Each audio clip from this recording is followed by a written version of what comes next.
Hello everyone, welcome to my channel, Bachelor Nation News. Fans of The Bachelor are in hysterics after Grant Ellis shared an emotional, healing moment with his father, despite sharing a rocky relationship in the past. The shocking moment came during the season finale when it came time for Grant to introduce his two finalists to his family, including his mother, father, and sister. The final two are Juliana Pasquarosa and Latia Gar. The finale saw Grant sit down with his father after meeting both suitors to chat about the day. As the pair were discussing, Grant revealed to his father that he wished he could look at him as a best friend who wouldn't judge him if he opened up. Mr. Ellis broke down in tears as he responded, "Man, you've put up with some stuff. You've been there for me. You're my heart, man. It's because of you that I'm here. In spite of my madness, you were still my son. You still loved me. I've made some bad decisions, but it turned out you're a gem. I love you."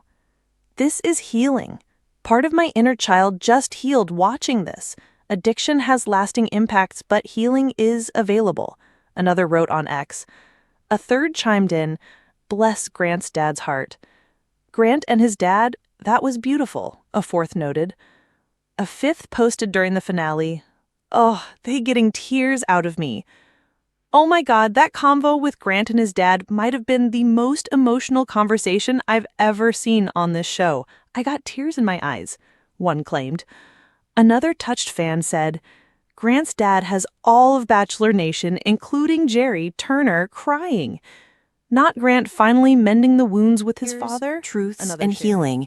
The Bachelor's Grant Ellis shares emotional moment with his father that left fans sobbing. The rose that withered early. Grant Ellis was no stranger to pressure. As the Bachelor of season 29, he had faced heartbreak, betrayal, and the often unforgiving gaze of millions. But nothing had prepared him for the moment when the cameras stopped rolling and he had to face a ghost that had haunted him for years. His father, Mark Ellis. Throughout the season, fans had caught whispers of Grant's troubled past with his dad.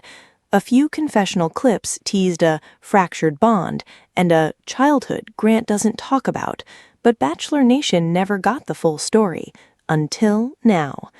After the finale, where Grant gave his final rose to Juliana Pasquarosa, only to reportedly part ways weeks later, he took a step away from the spotlight.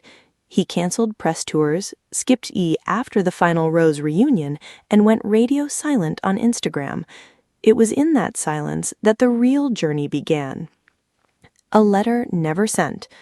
Do you ever wonder if he even wanted to be a dad? Grant's question, spoken softly during a candid, never-aired moment from episode 7, lingered in the minds of producers long after the camera stopped rolling. It wasn't anger, it was pain. Mark Ellis had left when Grant was just 13. He hadn't walked out in a dramatic storm, but rather faded away, fewer phone calls, missed birthdays, no-show promises. By 16, Grant had stopped hoping. By 21, he'd stopped speaking his name. But after the show, producers approached Grant with an idea. "You've given so much to fans. What if this next chapter is for you?" A special episode was proposed, a one-off, filmed quietly without fanfare, no women, no drama, just Grant and Mark. At first, Grant refused, but the night after his birthday, alone in his condo with a bottle of wine and a barely touched cake, he found a draft in his email titled, "To Dad." It was from 3 years ago. He clicked it open. "If you ever care enough to read this, I want to know why." The arrival. The producers had arranged it carefully. A cabin-style retreat in Northern California. Quiet, secluded, just 2 cameras and a therapist on site. Mark Ellis arrived first, nervous, holding a crumpled photo of Grant as a baby in his jacket pocket. "He doesn't want to see me," Mark muttered to the crew, and honestly, I wouldn't blame him. When Grant pulled up, stepping out of the black SUV in his flannel and worn boots, you could almost hear the tension crackle like static in the air. They shook hands stiffly. "Hey," Mark said. "Hey," Grant replied, and then silence. Long, brutal silence. The cameras didn't push in, they simply observed. Two men, one broken history, 1,000 unsaid words between them. Cracks in the ice. Dinner the first night was awkward. Grant barely touched his food. Mark tried, nervously, to comment on the cabin's decor. "I used to take you camping," he said, unsure. "I remember. I was 5. Then you stopped showing up." Mark flinched, and the air turned cold again. It wasn't until the next morning, during a walk near the lake, that things shifted. Grant turned to his father and asked, "Did you ever read my letter?" Mark hesitated. "What letter?" "I emailed it, years ago. Guess you missed it, like everything else." Mark reached into his coat, pulling out the photo of Grant as a baby. "I never missed you," he said, eyes glistening, "but I missed the chance to be what you needed." They sat on the dock that evening as the sun dipped low, casting golden light across the water. It was then that Grant finally said it. "You broke me. I thought if I could make every woman love me on this show, it'd prove I was lovable, but every time one of them looked at me, I saw you looking away." The silence after that statement wasn't empty, it was full of grief, guilt, realization. Mark wiped his eyes. "I wasn't ready. I was a scared, selfish man, and I thought you'd be better off without me. But I was wrong. You needed me, and I ran." Then he said something fans would replay 100 times in clips. "I don't want to be forgiven, Grant. I want to earn the right to try." When the tears came, the cameras rolled quietly as Grant began to cry, not with rage, but with release. Shoulders shaking, face buried in his hands, he wept like a child who never got the answers, never got the closure. And Mark? He did what he hadn't done in 2 decades. He held his son and said, "I'm sorry. I see you now. I'm proud of the man you became without me, but if you'll let me, I'd love to get to know him." Grant whispered, "Okay." That was all it took. The episode that shattered hearts. ABC titled the special "Grant and Mark, the Rose That Grew Back." It aired without commercial breaks, a first in franchise history. Bachelor Nation watched stunned.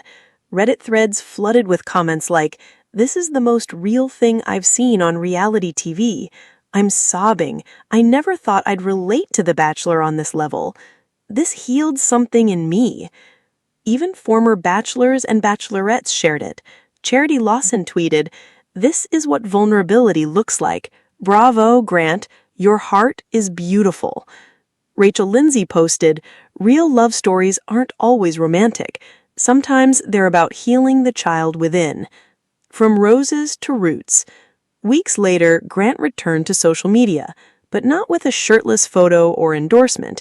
Instead, he posted a single image, him and Mark rebuilding a treehouse in his backyard. The caption read, "We're starting from the ground up, one nail at a time." Fans flooded the comments with support. "You're showing that healing is possible. This made me call my dad. Thank you for sharing something so real." Juliana even commented a single red heart emoji. There was no drama, just respect. The final rose of forgiveness. Grant has said he won't return to the franchise, not as a contestant or host, but he's using his voice in a different way. He launched a podcast titled Father Figure, where he invites guests, celebrities, therapists, even viewers, to talk about family wounds, repair, and the long road back to connection. In episode 1, Grant and Mark re-watch their special, together. Mark's voice cracks at one point. "I almost didn't come, but your courage pulled me through." Grant replies, "We both had to show up. That was the first step." For every child who waited, Bachelor Nation will remember season 29 for many reasons: the romance, the heartbreak, the drama. But above all, they'll remember the moment a man stopped chasing roses and chose to plant something deeper: reconciliation, redemption, roots. Because sometimes the real final rose isn't handed out at a proposal. It's held in a father's hand, extended, trembling, and finally accepted by a son who once gave up hope. And that's the love story fans never expected, but desperately needed.